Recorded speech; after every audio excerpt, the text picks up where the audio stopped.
world of Fallout is massive. Its history stretches over 200 years of post-apocalyptic survival, brutal wars, and twisted conspiracies. From the first steps out of a vault to the sun-scorched deserts of the new California Republic, trying to connect all the dots can make your head spin. But what if you could get the whole story from the day the bombs dropped to the very latest chapter, all in one place? Well, that's what we're here to do. We're going to piece together the complete chronological history of the Fallout universe, connecting every game and the hit TV show. This is the entire Fallout timeline explained. Our story doesn't start with a mushroom cloud, but with a sharp turn in history. Sometime after World War II, the world of Fallout split from our own. While our timeline chose a transitioner and microchips, theirs doubled down on the atom. This created a retro-futuristic paradise straight out of a 1950s magazine, a world full of gleaming chrome, nuclear-powered cars, and robot butlers. But under that shiny surface, the Cold War paranoia festering between the United States and China was about to boil over. The two superpowers became locked in a desperate struggle for the planet's last resources, leading to America annexing Canada in a brutal decade-long war where soldiers in advanced power armor fought Chinese troops in Alaska. Back home, American life became a hyper-patriotic consumerist society run by mega-corporations. Robco Industries, led by the charismatic Robert House, built everything from your friendly Mr. Handy to lethal military robots. Poseidon Energy controlled the power grid, and then there was Vault-Tec.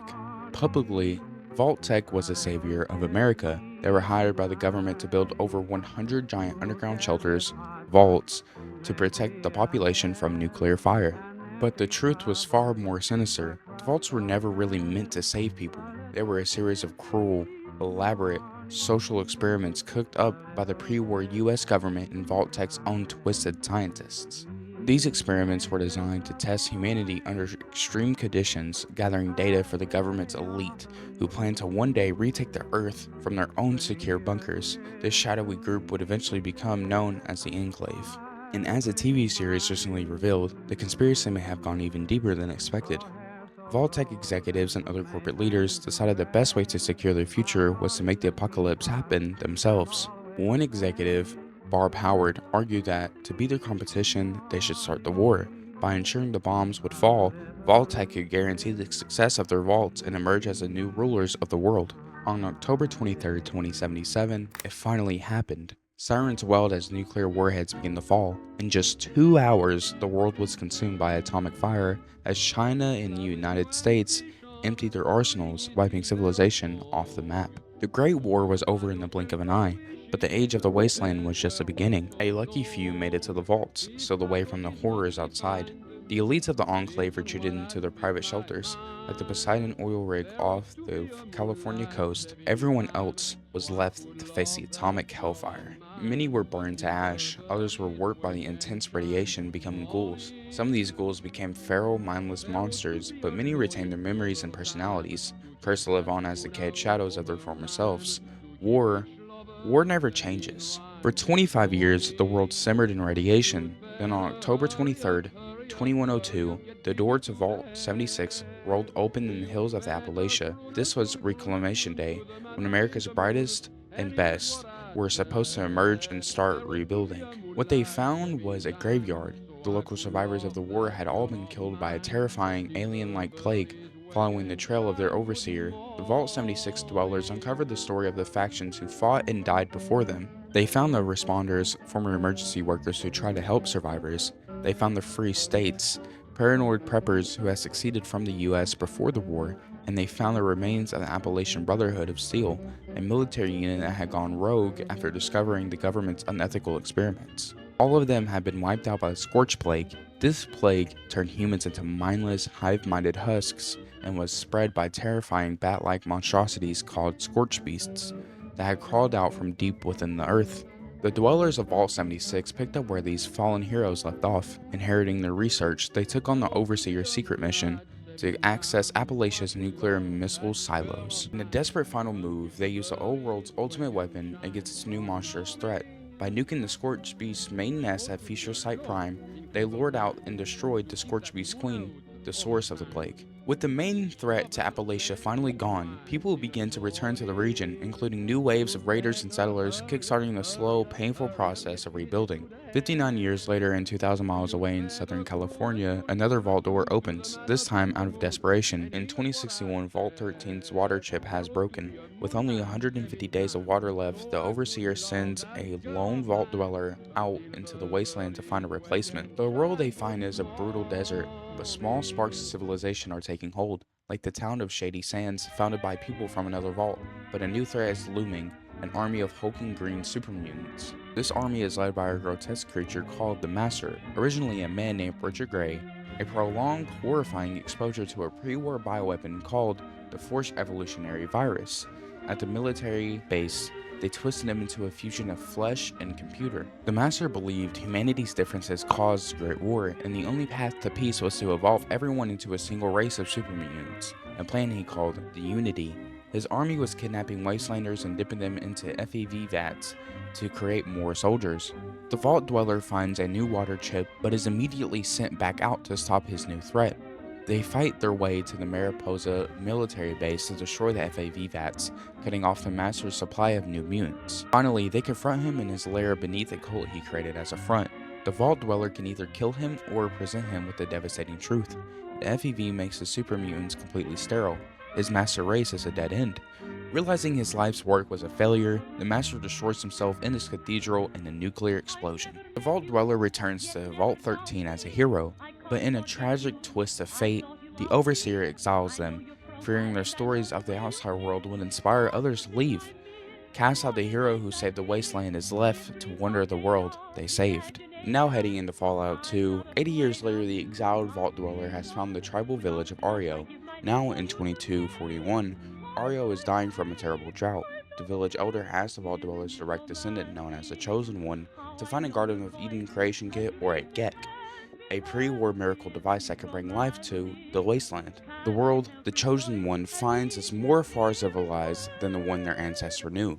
The tiny town of Shady Sands has blossomed into the new California Republic, or NCR, a growing democratic federation with an army and a dream of restoring old world order, but new powers are rising, from slaves in the inn to mob families in New Reno. The greatest threat, however, comes from the ghosts of the past.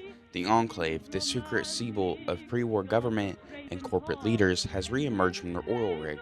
Armed with advanced technology like Veterbirds and new power armor, they see themselves as America's true heirs and everyone on the mainland as a tainted mutant. And their plan is genocide. They've engineered an airborne version of the FEV designed to kill anyone with even a trace of a mutation, which is basically everyone but them. To test it, they kidnap the people of Aro and Vault 13. The Chosen One tracks the Enclave to their oil rig with help from allies. They infiltrate their base, rescue their people, and sabotage the reactor. After defeating the Enclave's champion, the genetically engineered super soldier Frank Corgan, the Chosen One escapes just as the rig is obliterated in a massive explosion, and the Enclave's leadership is shattered, and their plan is thwarted. The Chosen One returns with the GECK, transforming Aro into a thriving home and securing a future for their people. Now we need to talk about Fallout Tactics, a chapter whose place in official canon is kinda complicated. While some elements are referenced later, the main story is generally considered semi-canon, but it's too cool of a story to ignore. Taking place around 2197, a splinter group of the Brotherhood of Steel that believed in recruiting outsiders was sent east to hunt down their last of the Master's army. A storm crashed their fleet of airships over Chicago, cutting them off from command. Stranded, this new Midwestern Brotherhood of Steel abandoned their isolationist ways and began recruiting locals to build an army. Their greatest foe emerged from Vault Zero, a secret shelter designed to house America's greatest minds. Its AI overseer, the Calculator, had gone rogue. It's decided its new purpose was to pacify the wasteland through conquest and begin building a massive robot army to do it. The Midwestern Brotherhood launched a desperate war against the Calculator's machines, led by a rising star known as a Warrior. The war climaxed with an assault on Vault Zero.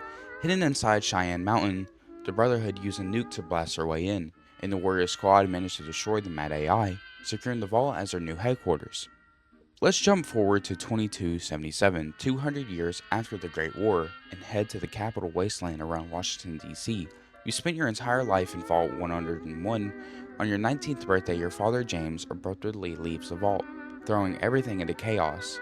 Accused of being an accomplice, you forced to flee, stepping out into the irradiated sunlight for the first time.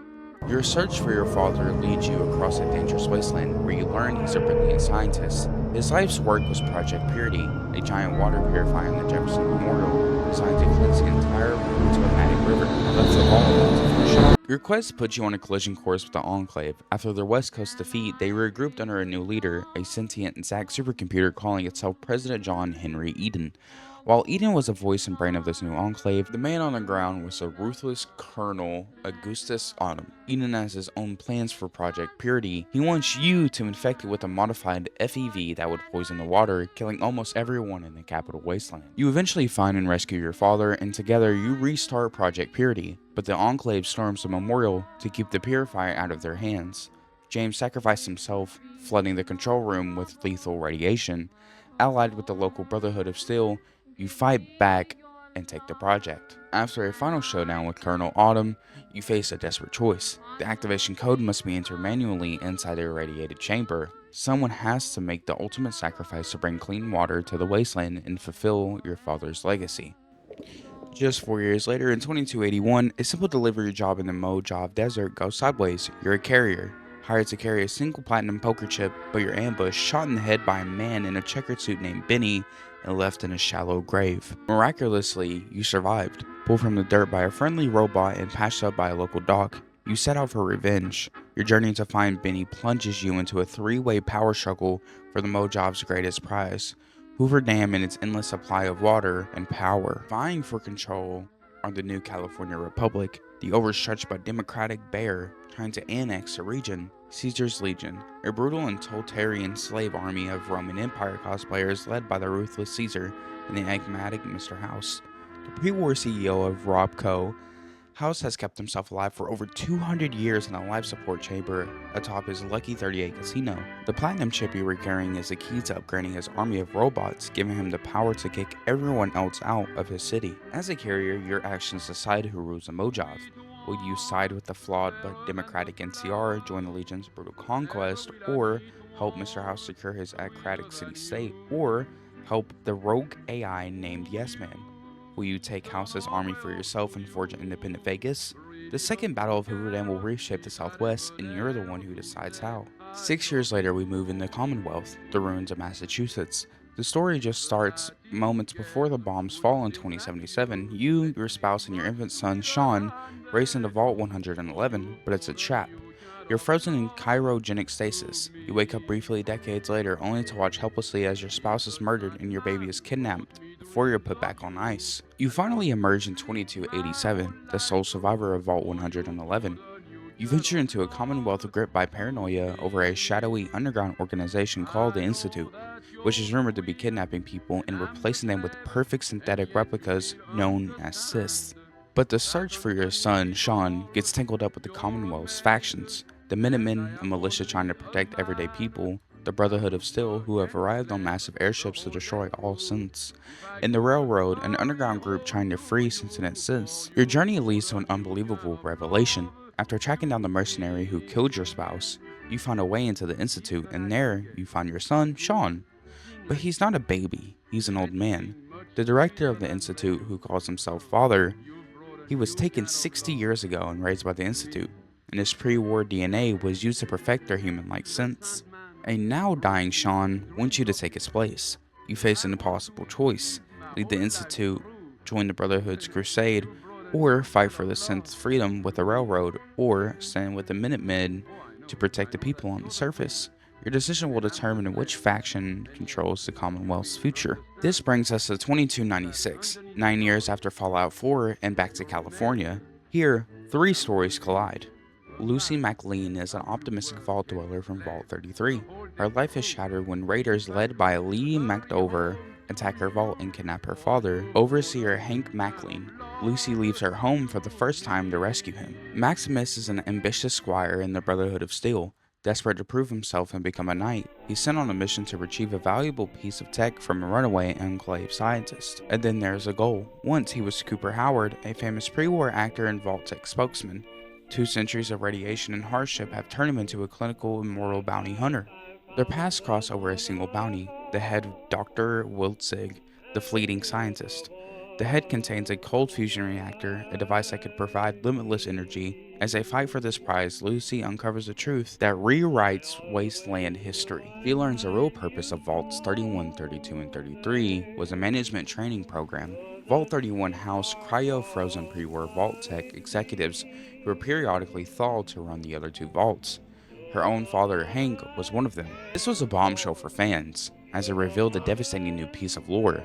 When Lucy's mother discovered civilization returning in the city of Shady Sands, the NCR's capital, and tried to leave, Hank went after her.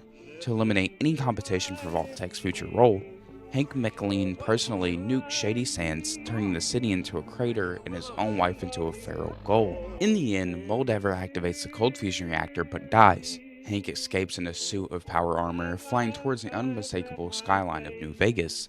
Lucy, her innocence shattered, disowns her father and joins the forces with the ghoul, setting off in pursuit, heading for the next chapter in the endless story of Wasteland. From the resource wars of the old world to the struggle for power in the new one, the Fallout timeline is a sprawling saga of tragedy and hope, and humanity's stubborn refusal to die. It's a story that shows how even after the world ends, people find a way to endure, to rebuild, and often to repeat the same mistakes that caused their downfall. The bombs of 2077 weren't an ending, they were just a violent, radioactive beginning. What's your favorite piece of the Fallout puzzle? Let me know down in the comments below. If you made it this far, thank you for watching. The fight for the future of the Wasteland is far from over because war never changes.